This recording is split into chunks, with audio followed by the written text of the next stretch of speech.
What's going on, guys? Welcome back to the channel. Hope you're good. I'm starting a new series, so bodybuilding / weight training, but with a limited amount of equipment.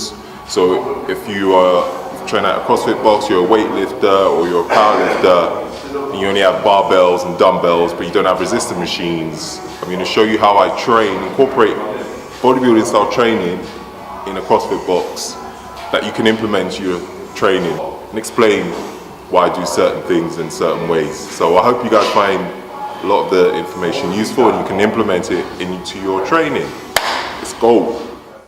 Okay guys, so we are going to start with push-ups. Now, before we even get to push-ups, make sure you guys spend at least 5 to 10 minutes doing some shoulder mobility before you start training. So have a look at my video. I'll try and put the link to my YouTube video for some of the upper body mobilities you can apply, or my Instagram video. So yeah, the aim of the push-ups is to do about 50 reps. That's right, 50. No half rep in these. I'm talking full solid reps all the way down to the floor and back up. Now just watch how my elbows are slightly closer to my body and not aligned with my delts. This puts less pressure on delts and focuses on chest. And make sure you are close to the ground, that you can almost kiss the ground when you're going down into the when you're going downwards. Don't have your elbows too close to your body, however, as that means more emphasis on triceps, which is what we don't want. So not too close, and again not aligned too far out with your shoulders. The whole idea is to pre-exhaust the chest before the main workout. I've always done this before training chest. I usually do press-ups or cable flies. I find that it's the triceps and shoulders that fatigue before your chest, so before your chest when training. However, pre-exhausting the chest means it will fatigue equally.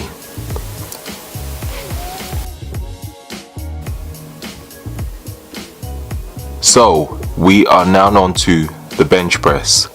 Before we start benching, I want to emphasize that this workout is all about time under tension, no ego lifting, focus on tempo, and also focus on contracting the chest every single rep.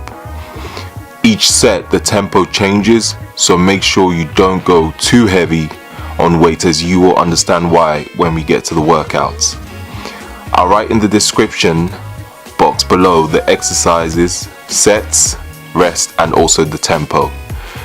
So let's begin. So with the bench press, we will be aiming to do 4 sets on the bench press, and then we will be supersetting with dumbbell incline flies. So with the first set on the bench press, we will be doing 15 reps at a 2-second eccentric tempo. What that means is when bringing the bar down towards your chest, it will take you 2 seconds. So count it out loud if you need to, or count it in your head, 1, 2, and all the way back up, as you can see in the video. And then after 15 reps, we will be supersetting with dumbbell flies with a 2-second eccentric and a 1 to 2 second squeeze of the dumbbells at the top of the movement. Again, as you can see in the video, with the dumbbell flies, we will be doing 12 reps on all 4 sets. So you'll be supersetting every time you do a bench press. Every set you will superset with the dumbbell flies. And so we're back onto the second set on the bench, and we're aiming for a 3-second tempo. The second set of the bench press and the third set, we're aiming for 12 reps at a 3-second tempo. And again, watch how slowly I'm going with the bar on the eccentric, making sure to maintain tension on the chest.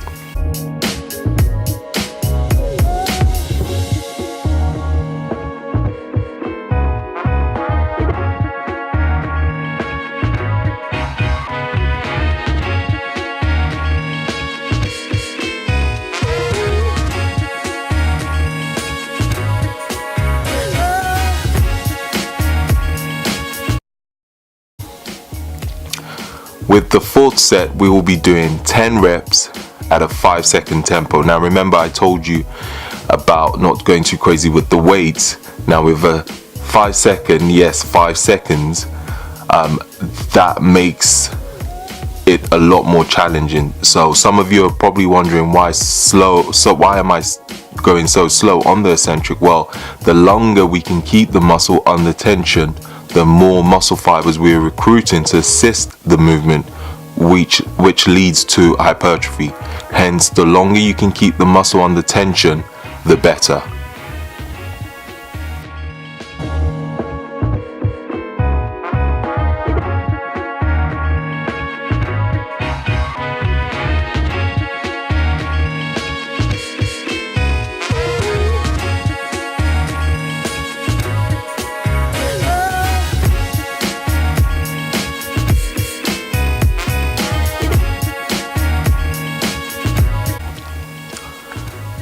Now we're on to third exercise, which will be the pyramid dumbbell press, flat bench superset with dumbbell twist flies. I know that sounds weird, but I will explain that in the video. So we'll start with the pyramid press.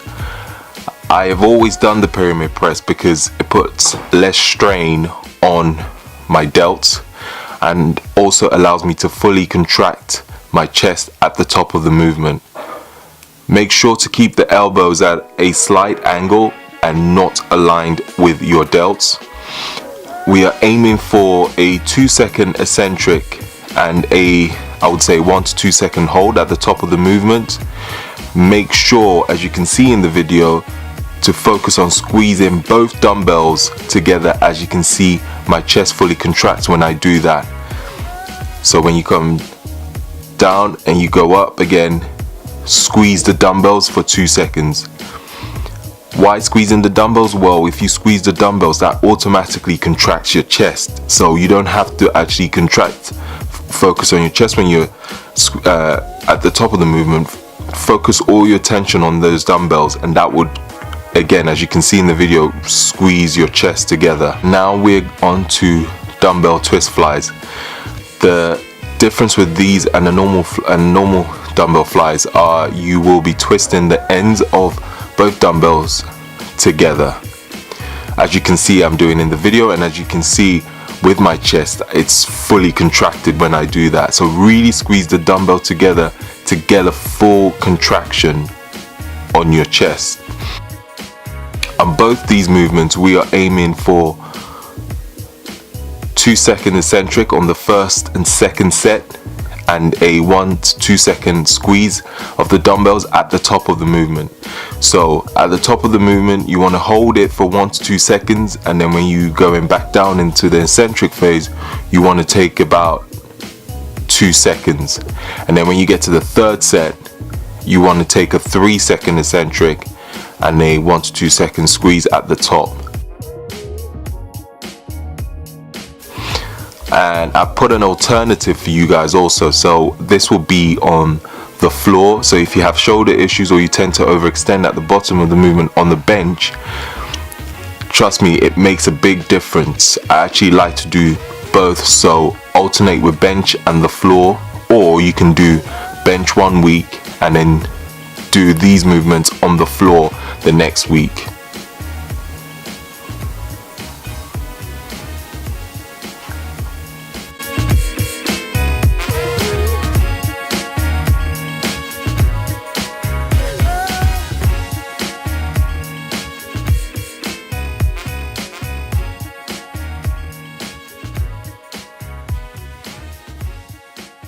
And the next exercise we'll be doing ring press ups, supersetting with bench dumbbell close grip press. Now with the ring press ups, again, the same principles with normal press ups. Elbows, bring your elbows in close to the body but not too close. So, but you don't also want it to be too wide, so it shouldn't be aligned with your shoulders. Aiming for a 2-second eccentric and push back up as quick as you can. These are tough but really good for also working on stability, so expect it to feel strange at first, and you will probably shake a little bit when you start doing this, but you will get used to it eventually. And also, to make it slightly more difficult, I have given you a second version, which is feet elevated with a bench, or you can use a box. If you don't have rings where you train, putting 2 benches or 2 boxes close together does the trick. It won't be as hard as using rings, but still better than nothing. And then we'll be on to supersetting with closed grip dumbbell press. Now this is another one where some of you might not know how it works, but I'm going to explain to you what to do. So hold the dumbbells, as you can see in the video, close together over your chest, elbows close at all times. So now this one, you're going to have your elbows really close to your body when you bring the weight dumbbells down. Again, we're going to aim for 2-second eccentric. Hold for about a second at the top of the movement. Remember, just like the dumbbell pyramid press, rather than trying to squeeze your chest at the top of the movement, squeeze the dumbbell together as hard as you can. Like I always say, squeeze the hell out of it like it owes you money, literally. Aim for about 3 sets on both the press ups on the rings and the dumbbell close grip press. Keep the rest pretty short, so I will aim for 40-second rest.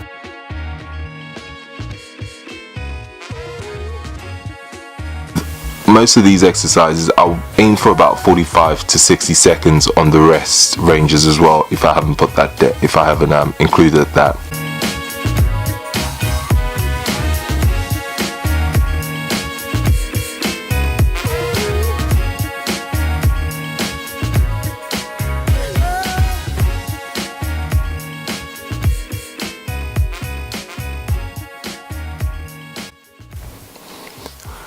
On the 5th and final workout, we're going to do some decline push-ups.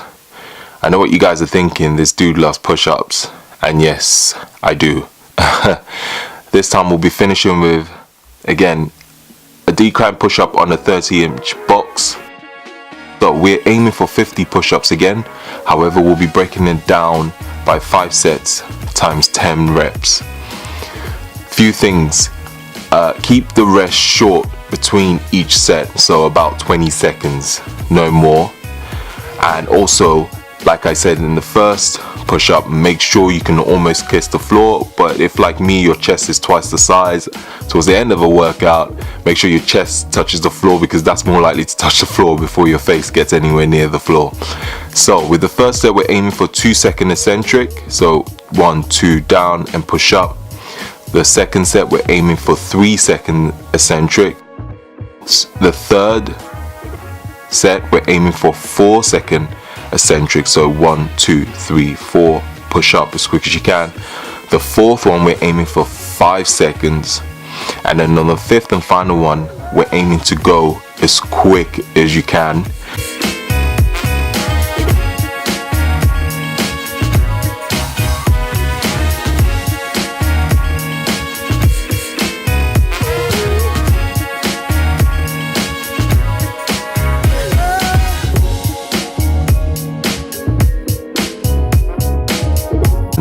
Now with this, yes, on the 5th one, you're aiming for 10 reps. However, if you can do more than 10, keep going till you literally cannot do any more. So till failure. Well, everyone, hope you found this video helpful, and hopefully you can implement this into your training. My goal is to bring you workouts that everyone from all different fitness backgrounds can do, even with limited equipment. Don't forget to please leave a thumbs up if you enjoyed the video, and leave a comment if you have any questions. Thank you for watching, and hopefully get the next training video out to you soon.